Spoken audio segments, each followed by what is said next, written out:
I'm Caroline Morgan, 34 years old, and the night my family gathered under chandelier light at Bellwether House, I took the corner seat with my back to the room and my wedding ring tucked deep in my purse, palms steady breath measured.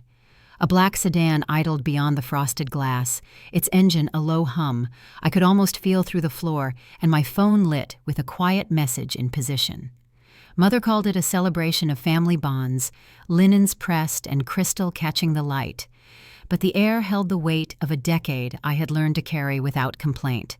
I chose my angle, like I was setting up a presentation out of the spotlight, yet seeing everything.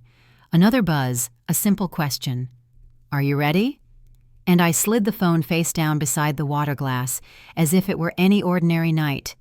The room swelled with polite laughter and the clink of silver, and I rested one hand on the purse that held more than a ring. It held a line I was finally willing to step across.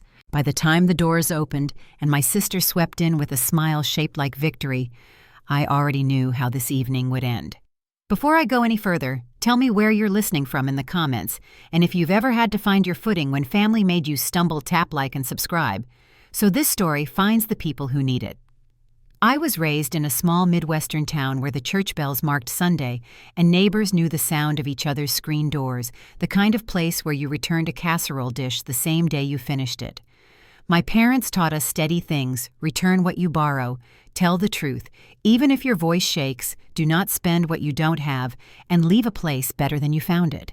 I carried those lessons like quiet tools in a pocket, useful and flashy, and always there through public school, 2 jobs and a scholarship to a state university, where I learned to read a balance sheet the way others read a map.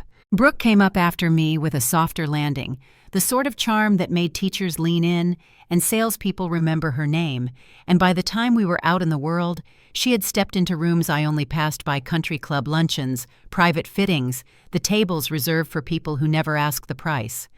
When I moved to the city after graduation, the contrast hit me like winter air the first time you step outside without a coat.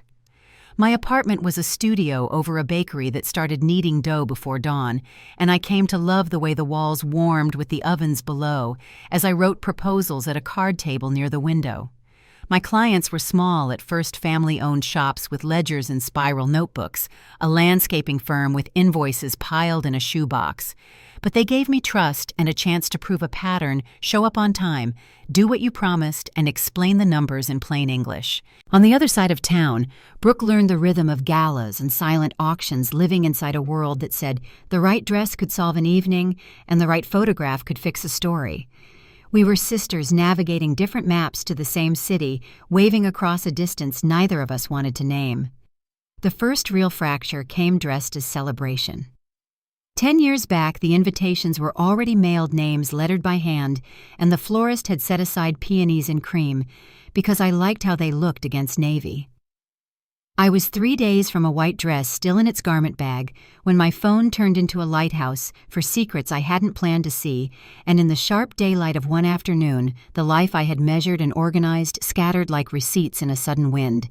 People whispered that it happens that hearts change direction without warning, that what matters is how you move on. What I remember is the quiet that followed the noise, the way the world kept going, while I learned to keep breathing, the way the oven downstairs was always on the way. You can start again with something as ordinary as a spreadsheet and a promise to yourself. Sitting under Bellwether's chandeliers a decade later, I found the same breath slow and even. The table gleamed place cards tucked into silver holders, and my mother's voice trailed through anecdotes people tell when they want to fill time without stepping on any edges.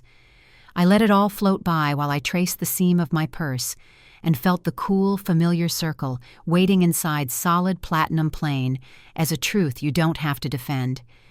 Across the room, crystal dimmed and brightened as servers moved, and I watched the door, because some arrivals tell you where a night is headed whether anyone else sees it or not. When Brooke's heels caught the light and she glided toward the center of the room with a brightness that drew heads like a tide draws boats, the chatter softened into attention the way a theater hushes when the curtain lifts. I sat back in my chair and let the scene settle around us. Every fork and folded napkin right where it belonged, and in that careful stillness I understood that the story everyone thought they knew was about to learn a new vocabulary. Brooke entered the dining room as if the evening were her personal red carpet. Her dress shimmered under the chandelier's silver sequins catching every light. Andrew followed a step behind, shoulders stiff, his expression polite but empty. Conversations faded to a hush while she made her way through the tables, her perfume drifting like a signature she expected everyone to recognize.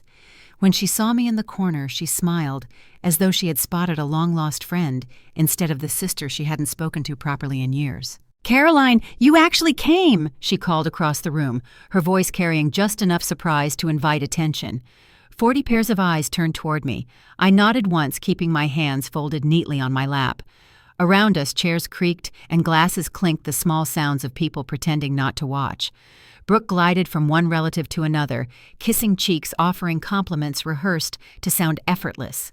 I could feel the moment her focus shifted back to me, the subtle change in her posture, the quick scan of who was looking. She had orchestrated this dinner with precision, each seat, each topic, each opportunity to remind everyone who held the upper hand. The place cards told the story clearly enough, she and Andrew in the center, my parents on one side and me directly across from her under the brightest light. Mother tried to fill the air with harmless talk.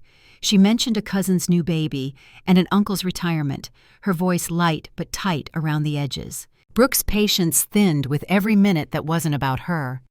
When Mother reached the part about the community garden, Brooke interrupted, leaning forward with a smile that didn't reach her eyes. "Caroline, why don't you tell everyone what you've been up to these days?" The table quieted again. I looked at my water glass, then at her. "Strategic consulting," I said simply. "Oh, right," she replied, waving a manicured hand. "Data something, wasn't it? I can never keep track." She laughed lightly, the kind of laugh meant to invite others in. A few chuckled awkwardly. "Still in that little apartment downtown." I lifted my glass. "I moved a while ago." "Good for you," she said, drawing out each word. "I worry about you in that neighborhood." Her diamond caught the light as she brushed a strand of hair from her face.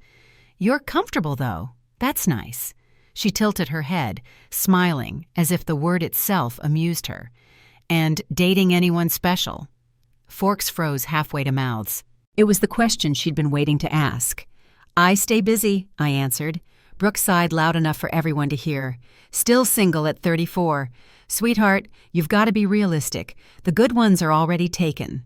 She placed her hand on Andrew's arm, the gesture deliberate, her ring flashing like punctuation. He stared at the tablecloth, silent. Aunt Ruth shifted in her seat. "Now, Brooke, I'm just saying I worry about her," Brooke interrupted smoothly. "It's not easy out there.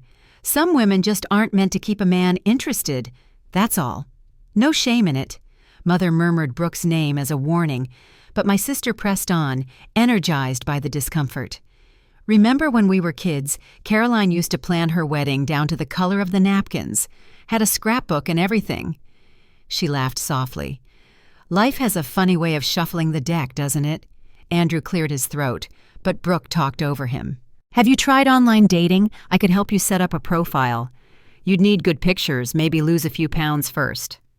Men are visual creatures, after all. A hush settled again. The room seemed to breathe with me, slow, steady quiet. I felt the vibration of my phone against the purse at my side. I didn't check it. Timing mattered. "That's thoughtful of you," I said evenly. "Oh, I insist." She pulled out her phone, scrolling through photos. "Richard from Andrew's office just got divorced. He's decent. Steady paycheck, no excitement, but beggars can't be choosers, right?" She turned the screen toward me. The man in the photo looked exhausted. Mother's voice was sharp. "Brooke, that's enough." "I'm trying to help," Brooke said lightly. "Maybe my trainer's brother. He's 48, 3 kids, a little wild in his younger days, but everyone deserves a second chance." Uncle Caleb studied his napkin. Aunt Ruth looked at me with quiet apology. The air was thick with secondhand embarrassment, the kind that sticks to the skin. Brooke, Andrew said under his breath, but she ignored him. "You can't wait forever, Caroline. Your eggs aren't getting younger. Maybe freeze some." "I know a clinic that's unnecessary," I said, my voice even but firm. She raised her wine glass. "Don't be proud. Not everyone gets a fairy tale. Some of us just have to settle for real life." Her bracelet glinted as she took a slow sip. Can you believe next week marks 10 years for Andrew and me? Time flies. The number hung in the air. 10 years since the wedding that should have been mine. He surprised me with a trip to Santorini, she continued. It's just so spontaneous of him. My mother's face went pale. Andrew's fingers tightened around the stem of his glass until it nearly cracked. Brooke pressed a hand to her chest. Oh, I'm sorry. You wanted to go there once, didn't you, Caroline? I forgot. My phone lit again. The message preview was short, 5 minutes out. Brooke noticed the smile that touched my mouth and leaned in. Expecting someone, a date perhaps? Actually, yes. Her eyebrows rose. Oh my gosh, you brought a date. Why didn't you say so? Is he parking? Couldn't afford valet?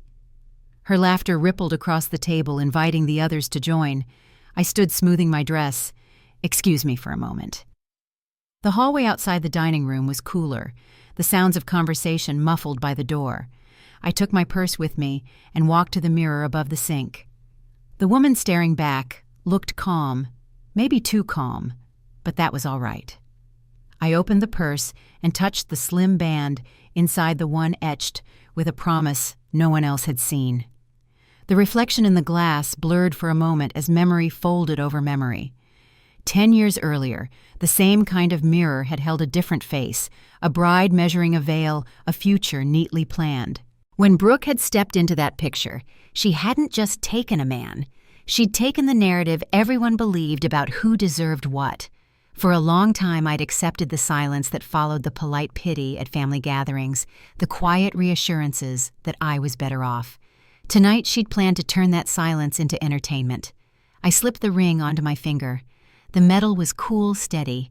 Almost there, I whispered, reading the new message on my phone arriving now. When I returned to the dining room, the noise dipped again. Brooke looked up immediately. Everything okay? She asked sweetly. Everything's fine, I said, lifting my glass with my left hand so the light caught the ring. Her smile faltered for half a heartbeat. What's that? She asked. On your finger, what is that?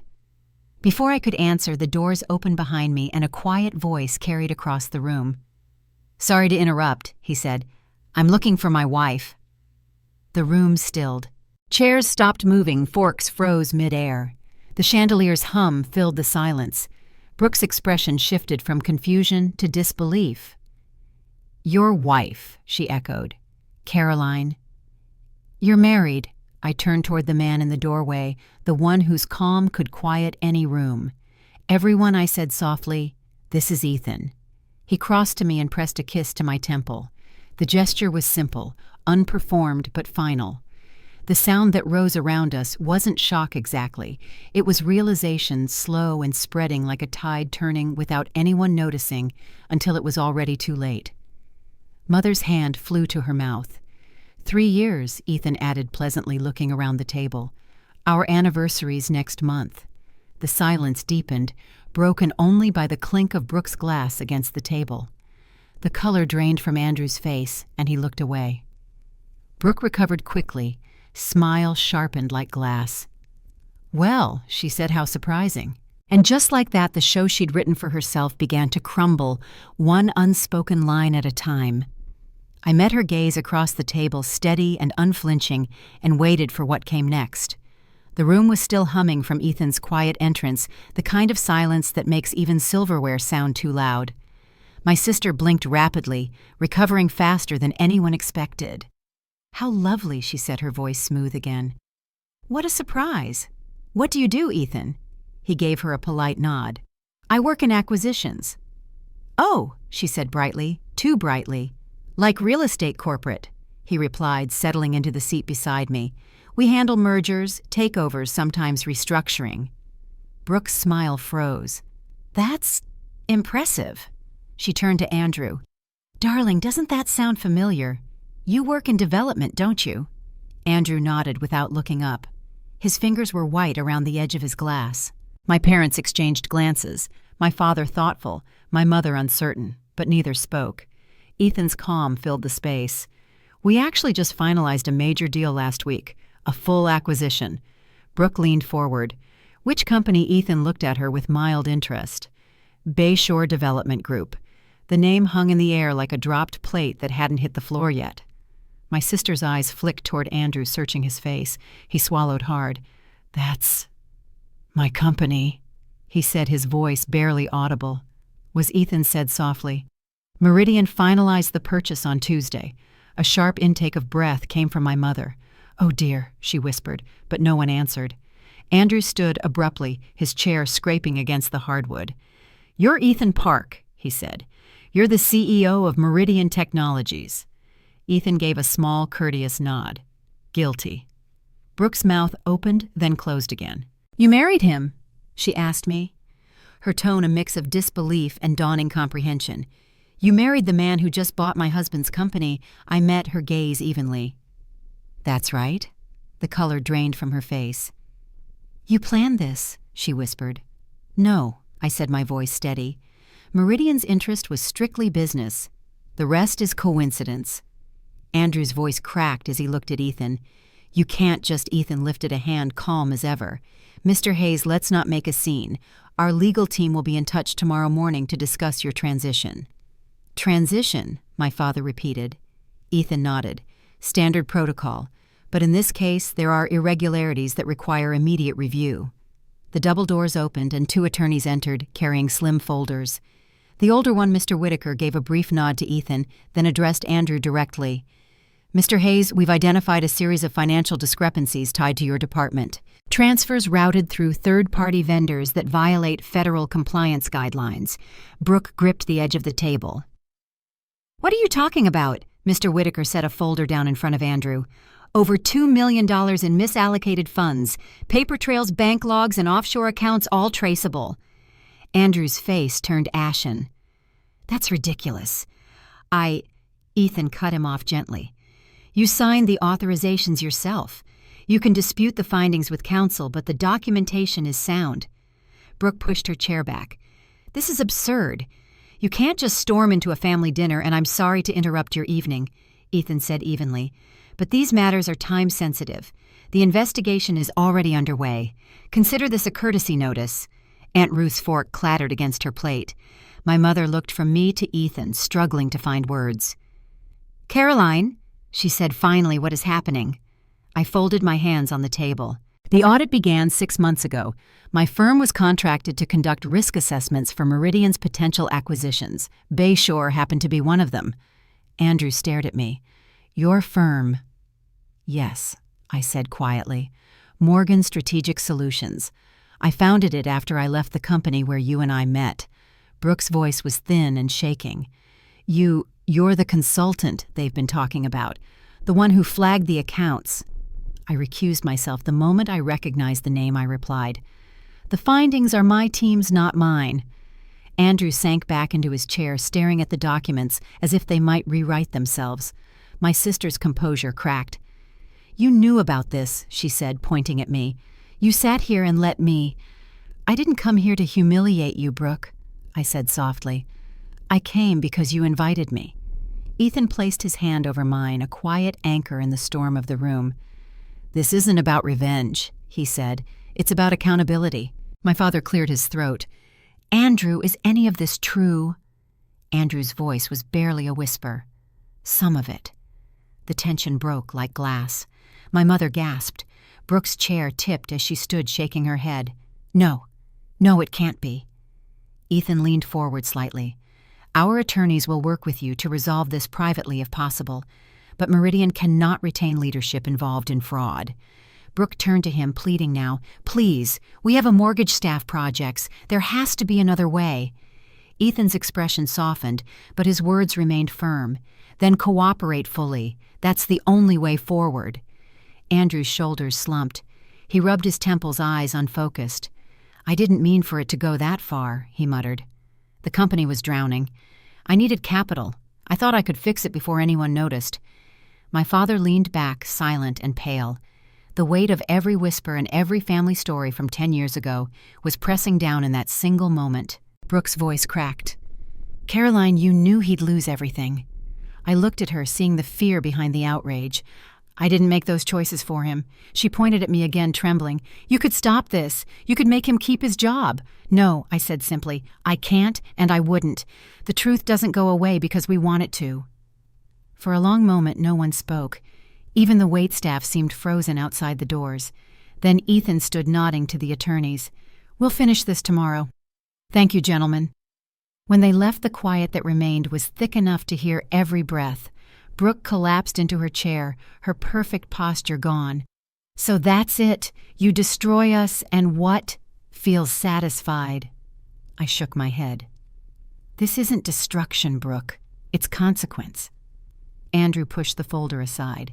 "You don't understand. Brooke didn't know about any of this." "That may be true," Ethan said, "but she benefited from it." The words landed heavy. My mother's eyes glistened, but she said nothing. Brooke looked around the table at faces that wouldn't meet her gaze. "You're all just going to sit there?" she asked, her voice rising. "This is family." Aunt Ruth reached across and took my hand, quietly grounding the room again. "Family tells the truth," she said. No one argued. I turned toward my sister. "You once told me not everyone gets a fairy tale," I said softly. "Maybe you were right." Brooke stared at me, eyes rimmed, red mascara running. "You wanted this," she whispered. "You wanted me to lose everything." "I wanted peace," I said. "That's not the same thing." The room seemed smaller now, the chandelier light dimmer. Ethan looked at me, his expression unreadable to anyone but me. He nodded once, almost imperceptibly. It was time to leave the rest to its own course. As we stood, my father finally spoke. "Caroline," he said quietly, "is this the end of it?" "Not yet," I answered, "but soon." Outside, the night air was cooler than before. The sound of tires on the distant road drifted in from the street. Ethan opened the car door for me, and as I slid inside, I caught sight of the dining room window, the same chandelier still glowing through the glass, but the table beneath it no longer a place of celebration. It was a scene suspended between truth and aftermath, waiting for the next turn none of them could yet see. The door closed with a soft click, and the car pulled away, leaving the echo of that silence behind. The next morning began in the quiet hum of Meridian's offices, glass walls reflecting the soft gray of early light.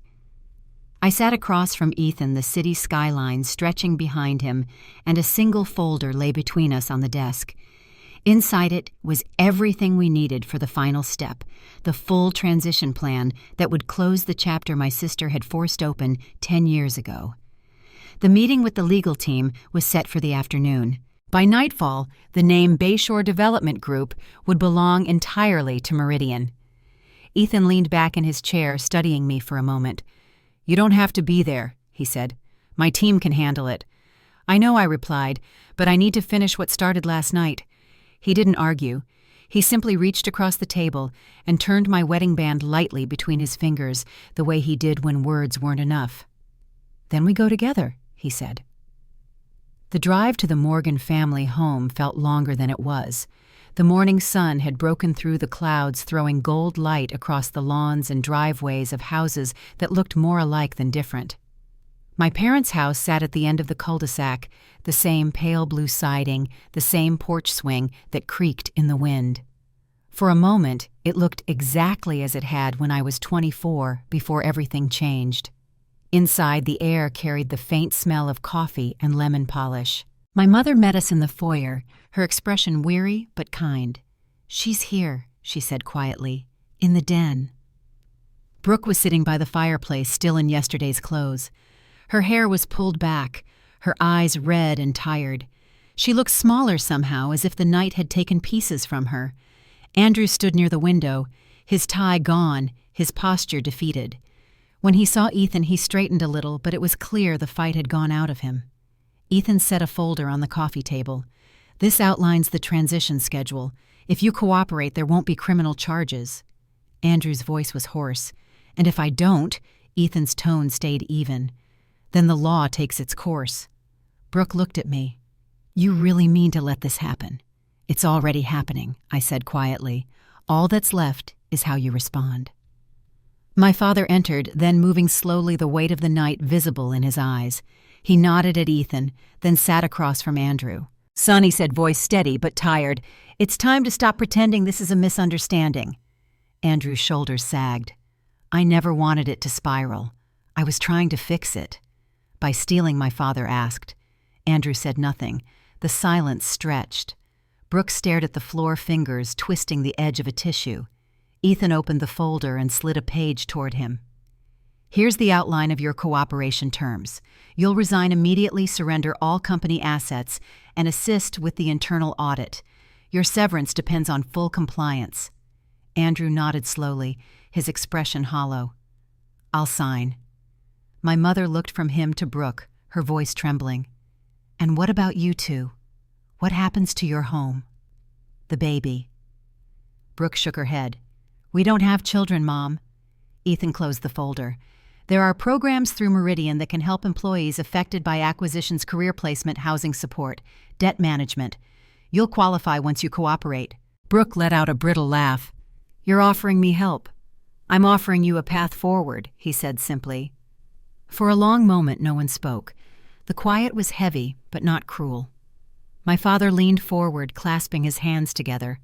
You've both made choices that hurt people, he said. Now you face them. Brooke's eyes filled. You don't understand. I just wanted a life that felt like something. You built it on lies, he said softly. Her face crumpled, and for the first time in years, I saw the girl she'd been before the glitter and the designer gowns, the one who used to crawl into my bed when thunderstorms rattled the windows. Ethan stood his presence both calm and final. We'll send the documents this afternoon. You have until Monday to sign. He nodded to my parents respectfully. Thank you for meeting with us. As we left, my mother followed us to the porch.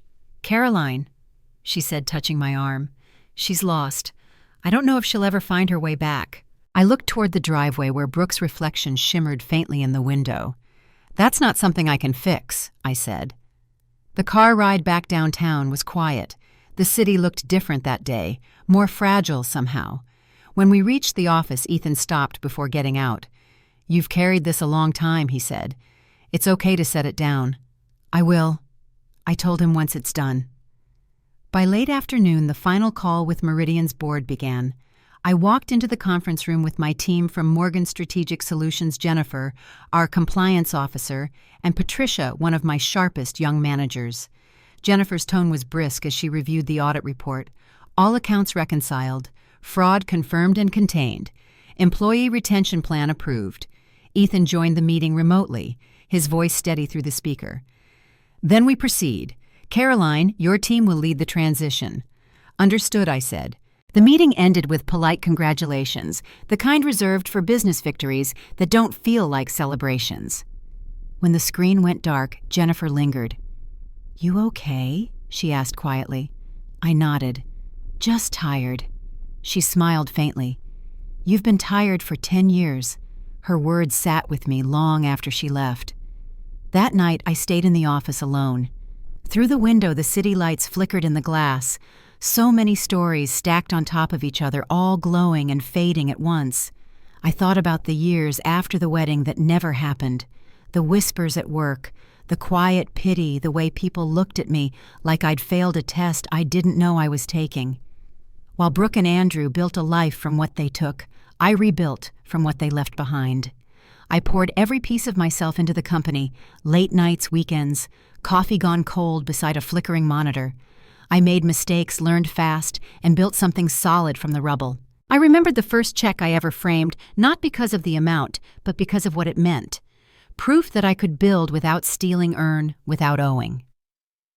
The day we signed our first major client, I'd called my father, but he hadn't answered. That silence became its own lesson.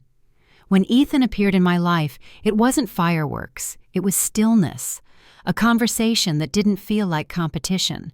He saw what I was building and never tried to take it from me. The first time he asked me to dinner, I almost said no out of habit. He didn't insist, he simply waited. 3 years later, he asked me to marry him over coffee and contracts, the same quiet patience in his eyes. We were married 6 months later at City Hall, 2 witnesses, one promised to build, not to destroy. That small ceremony had meant more to me than any cathedral could. The memory steadied me as the office lights dimmed around me. Tomorrow would bring statements, press releases, and fallout. But tonight there was only quiet, the kind that comes when a storm begins to pass. When I finally turned off the lights and stepped into the elevator, my phone buzzed. A message from my father: dinner tomorrow. Just us. For a moment I stared at the screen, unsure whether the invitation meant peace or more questions. Then I typed a single word back: yes. As the elevator doors closed, I caught my reflection in the glass. No longer the woman left standing in a borrowed dress 10 years ago, but someone who had rebuilt piece by piece. The ache was still there, but beneath it was something stronger. Tomorrow, I would face my family again, not to reopen wounds, but to decide which ones were worth healing.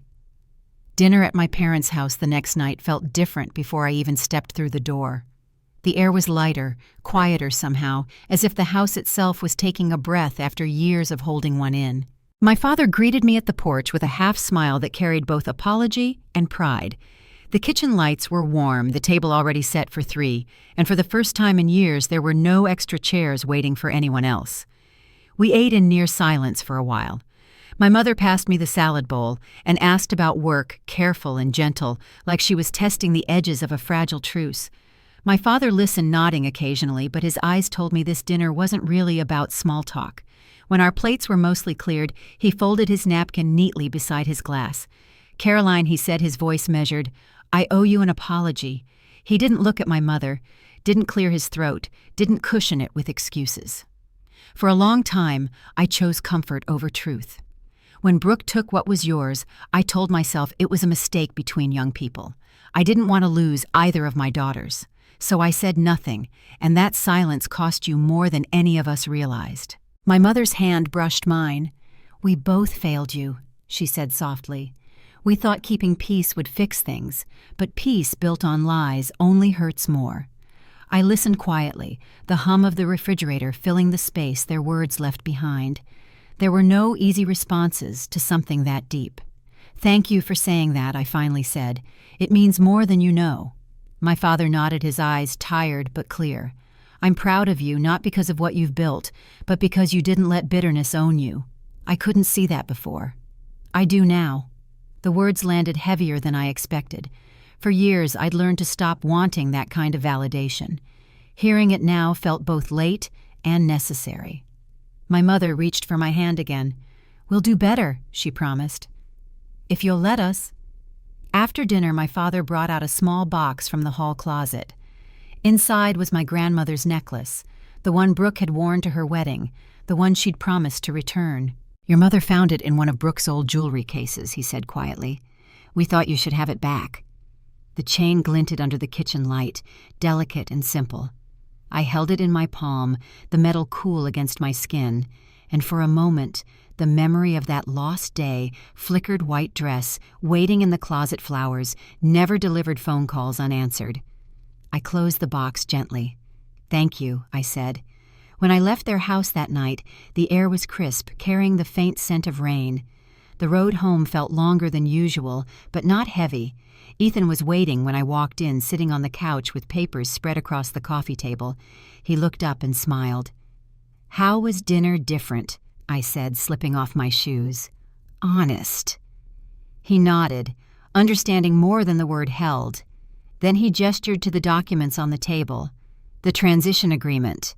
Andrew signed. I sat beside him and skimmed the pages. The signatures were neat, almost too careful. "And Brooke?" "She hasn't yet," Ethan said. "But she will." I exhaled slowly, the tension that had carried through the week easing a little. "What happens next? She'll have 6 months under the Employee Assistance Program, job training, financial counseling. After that, it's up to her."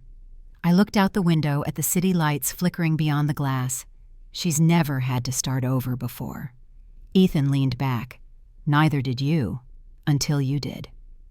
The next few days moved quickly. News of the acquisition spread through business circles, headlines tying my company's name to Meridian's in ways that drew both curiosity and admiration. It wasn't gossip this time, it was respect.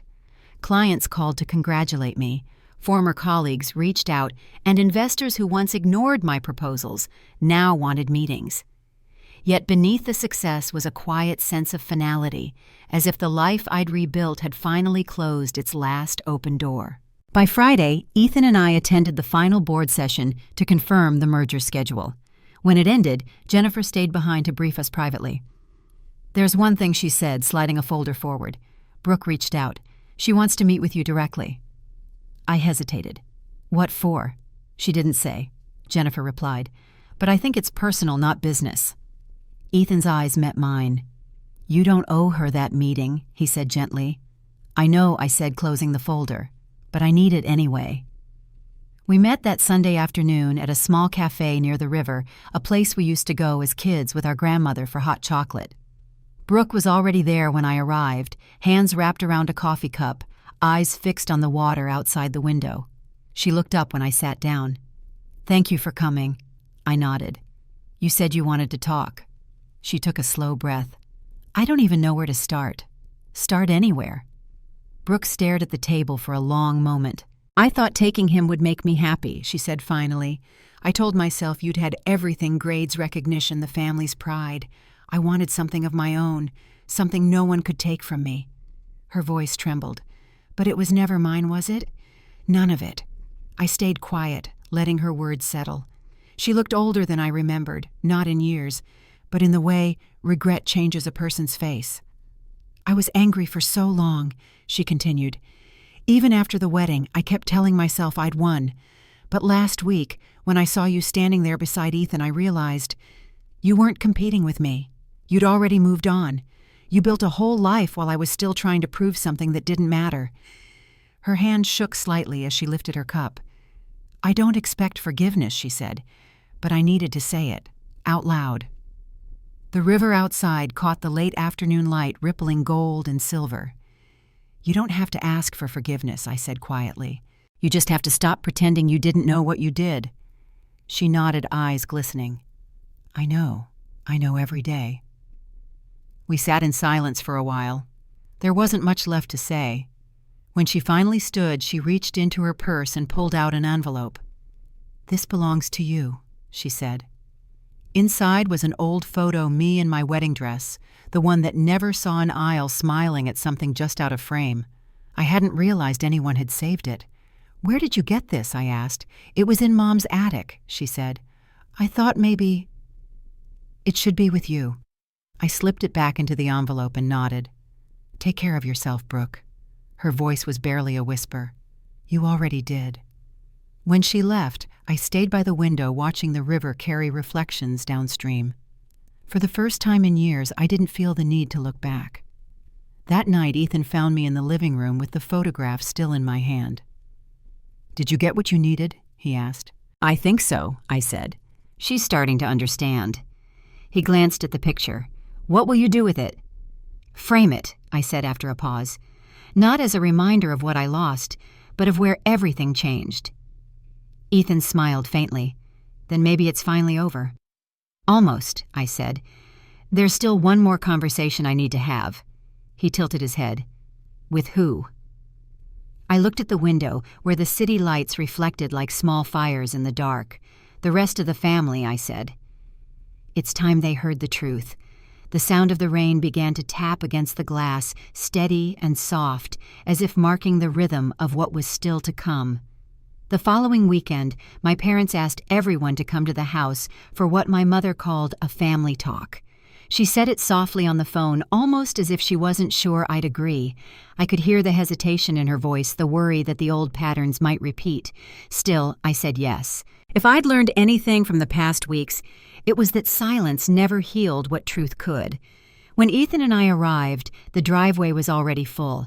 Brooke's car sat near the end, mud splashed across the tires, the shine long gone. Inside, voices drifted from the dining room, lower than usual, uncertain. My mother greeted us at the door, her expression a mix of hope and fear. "Thank you for coming," she said quietly. "It's time everyone hears everything." We stepped into a room that once held laughter and birthdays and holiday dinners. Now it felt like a place caught between apology and reckoning. My father stood near the head of the table, hands clasped, his usual authority softened. Brooke sat off to the side, eyes down her fingers, worrying the edge of a napkin. Andrew wasn't there. I didn't ask why. Aunt Ruth sat at the far end beside my cousin Caleb, their presence steady, like they were there to keep the peace if things turned sharp. My father cleared his throat, the sound filling the quiet. "We've let too much stay buried," he began, "and that stops tonight." He looked at Brooke, then at me. I should have stopped this years ago. I thought it would work itself out, but watching both my daughters suffer, one from betrayal, the other from guilt, it's clear I was wrong. My mother's voice followed, trembling but clear. We built a family on pretending everything was fine, pretending forgiveness meant forgetting. That's not who I want us to be anymore. The clock in the hallway ticked loudly between words. Brooke lifted her head slowly. Her eyes were swollen, but she met mine without flinching. "Caroline, I don't expect you to forgive me, but I can't keep pretending I don't understand what I did. I took everything that should have been yours, your wedding, your future, your peace, and I justified it because I wanted to feel important. I was cruel. I was wrong." Her words came out halting but real. I let them sit in the air before speaking. "You can't undo it," I said quietly, "but you can stop repeating it." She nodded, tears slipping down her cheeks. "I will. I'm trying." Aunt Ruth leaned forward, her voice calm. "Trying means more than saying it, sweetheart. It means living it." My mother placed a hand on Brooke's shoulder, but this time she didn't rush to defend her. It was different, gentler, but firm. "We're all going to have to earn each other back," she said.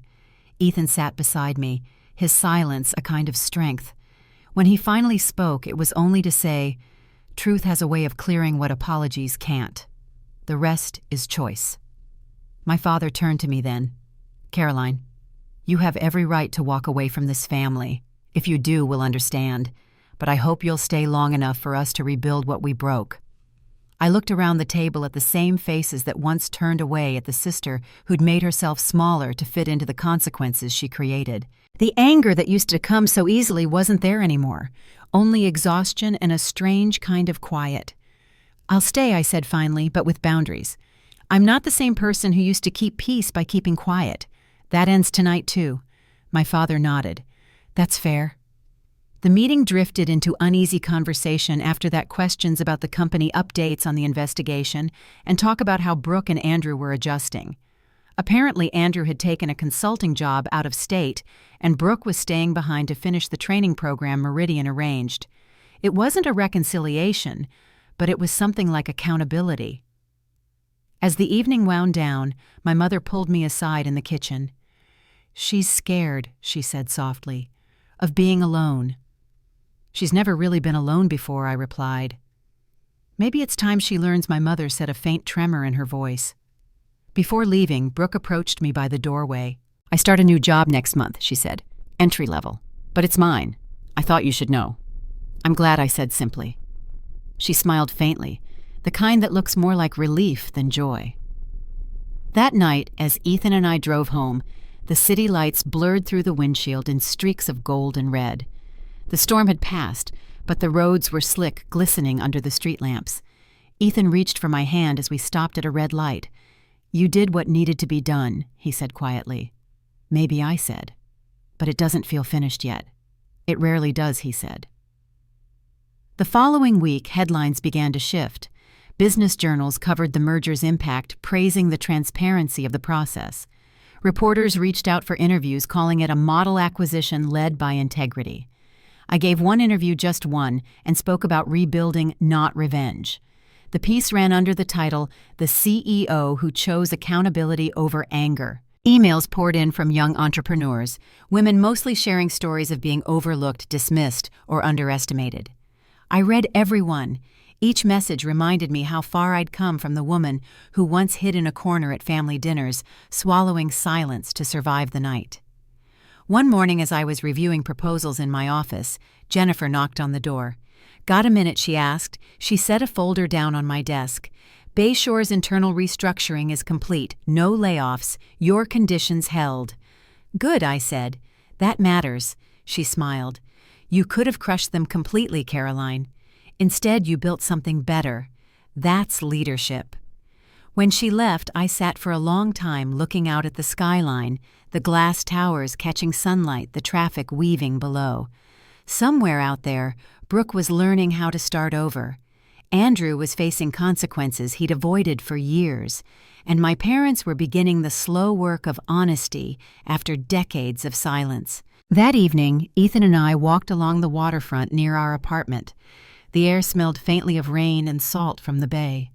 He stopped looking out over the dark water. "It feels different now," he said. "Lighter." "It does," I said. "For the first time it feels like mine, the life I built."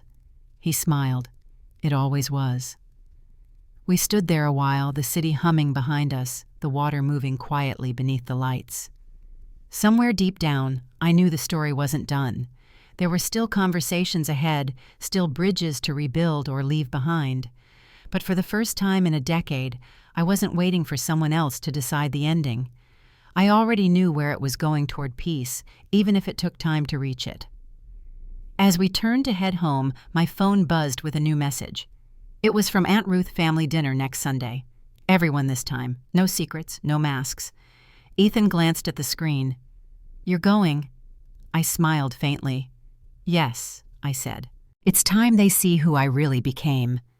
The night air was cool as we walked back toward the car, and for once the quiet between us didn't feel like waiting. It felt like closure approaching step by steady step. Sunday arrived with the kind of early spring sunlight that made everything look cleaner than it was. Ethan drove his hand resting lightly on the gear shift, the road stretching quiet ahead. Neither of us spoke much. Family dinners had always been a stage of sorts in our lives, performances of normalcy dressed up in politeness, but this one felt different. The invitation from Aunt Ruth had been clear: no secrets, no masks. I wasn't sure if that was a promise or a warning. When we pulled into my parents' driveway, I noticed Brooke's car parked at the curb. Its back seat was filled with moving boxes, the corners of taped lids poking through the window. The sight told me what her words hadn't yet. She was leaving maybe for good this time. Inside the house was warm and smelled faintly of roast chicken and rosemary, the way it used to when life was simpler. My mother met us at the door, her smile small but genuine. "You're here," she said softly. "Good. Everyone's in the living room." Aunt Ruth sat near the fireplace, knitting needles in her lap, while my father stood beside the mantel, shifting from foot to foot like he wasn't sure where to begin. Brooke was by the window, her hair pulled back, eyes red but clear. For once, there was no pretense. Just family stripped bare of the stories we'd told each other for years. My father cleared his throat, glancing around the room. "Before we eat, there's something I need to say." He looked at me, then at Brooke. "This family lost its compass a long time ago. I let pride and fear make me choose sides when I should have chosen honesty. Tonight, I want to start setting that right." He reached into his jacket pocket and pulled out a small envelope.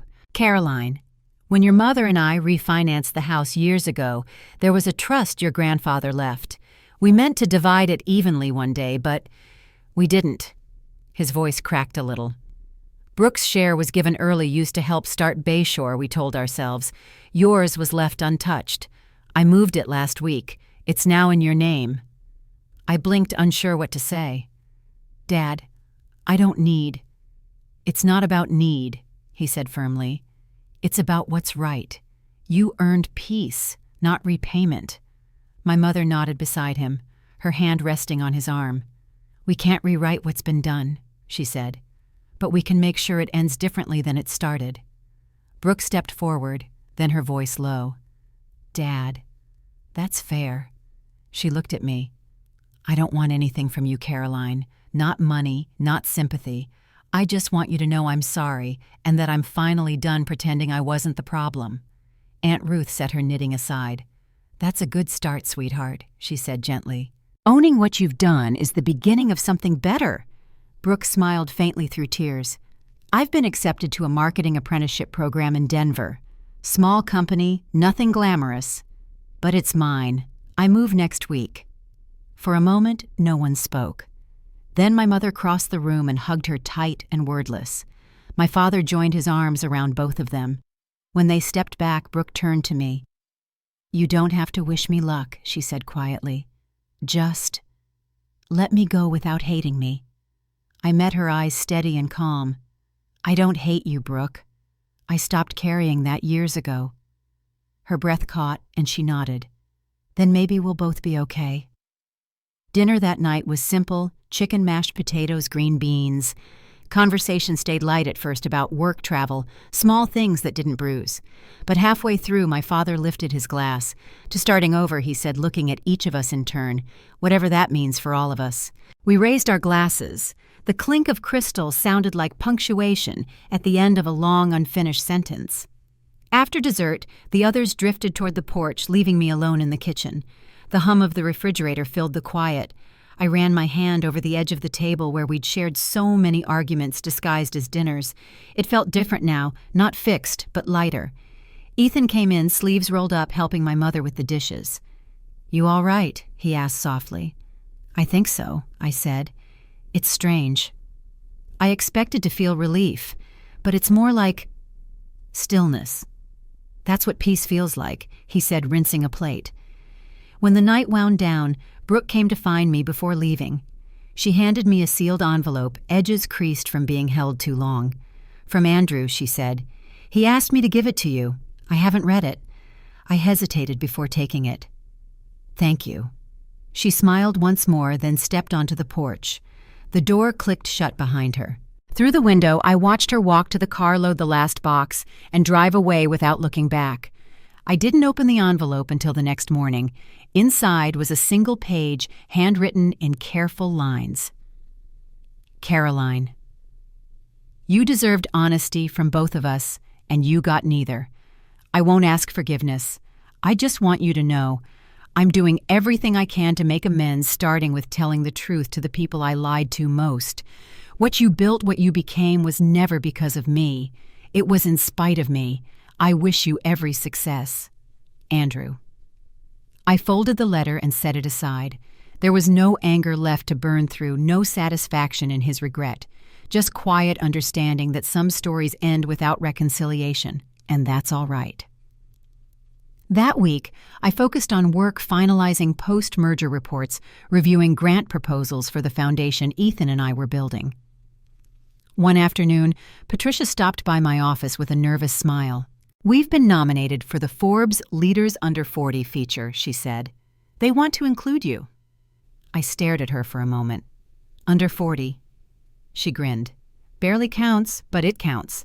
I laughed, the sound surprising even me. "Tell them yes."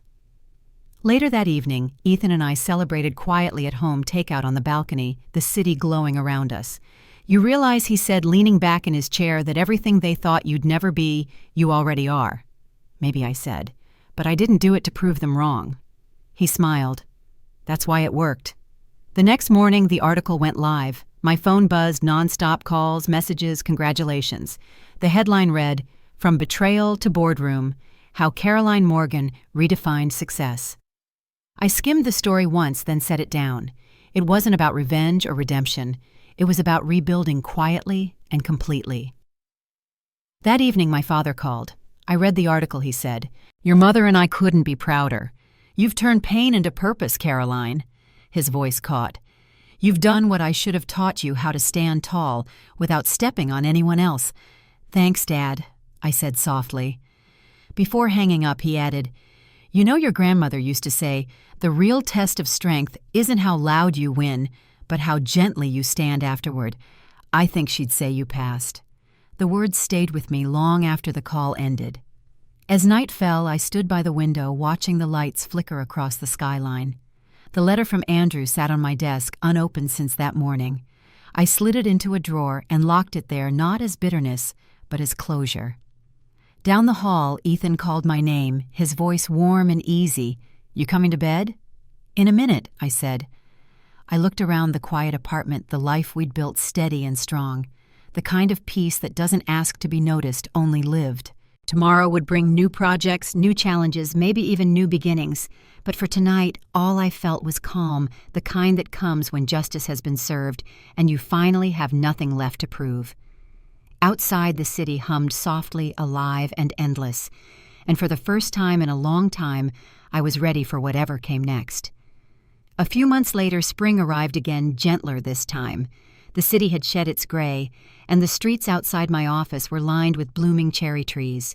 The air carried that soft scent of new beginnings, something I hadn't allowed myself to feel for years. Life had settled into a rhythm that no longer revolved around what was lost, but around what was growing. Work at Morgan Strategic Solutions was steady, even peaceful. Patricia had stepped into a new leadership role overseeing the mentorship program I'd started for women entering consulting. Jennifer and I met weekly to review projects, and sometimes those meetings ended in laughter instead of deadlines. It felt good to have a team built on trust, not fear, on respect, not pretense. Ethan and I had finally taken a real vacation, our first since the merger. We spent a week in Maine, no schedules, no meetings, just long walks and quiet mornings by the ocean. On our last day there, as we watched the tide roll in, he said, "You know, it's strange. For years your story was about survival. Now it's about choice." He was right. For the first time, I was living a life that didn't need defending. When we returned home, a small envelope was waiting in the mail. The handwriting stopped me cold. It was Brooke's. Inside was a single photo. A modest apartment kitchen, sunlight streaming through the blinds, a coffee mug on a counter covered in work papers. On the back, she'd written, "First day at my new job. Thank you for not giving up on yourself, even when I gave up on you." I stood there for a long time, the words catching somewhere deep inside me. It wasn't reconciliation, not yet, but it was a bridge one she'd built quietly, the way I once had. I placed the photo in the same box that held the letter from Andrew, both reminders of what endings can become when they're faced instead of feared. A few weeks later, Aunt Ruth hosted her annual garden dinner, something she hadn't done in years. The family came, my parents Brooke, even Caleb and Patricia. The air buzzed with cautious laughter, the kind that starts tentative and then grows freer as the night unfolds. My mother hugged me longer than usual when I arrived, her eyes wet but smiling.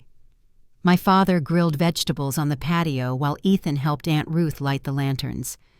Brooke sat beside me at the table, her hands clasped around a lemonade glass. "You look happy," she said quietly. "I am," I told her. She nodded. "That's good. I used to think success was about being admired. Now I think it's about being at peace." "Peace takes work," I said, "every day." She smiled, a little sad but sincere. "I'm learning that." As the sun dipped behind the trees, Aunt Ruth raised her glass. "To second chances," she said, "not the kind you wait for, but the kind you make for yourself." We all toasted the soft clinking of glasses, blending with the sound of crickets rising in the garden. Later that night, after everyone had gone home, I walked alone down the path behind the house. The air was cool, and the stars had begun to appear one by one. I thought about how much had changed in 10 years. The girl who once measured her worth by how others saw her was gone. In her place stood a woman who had learned that justice isn't always about punishment. Sometimes it's about letting truth stand on its own.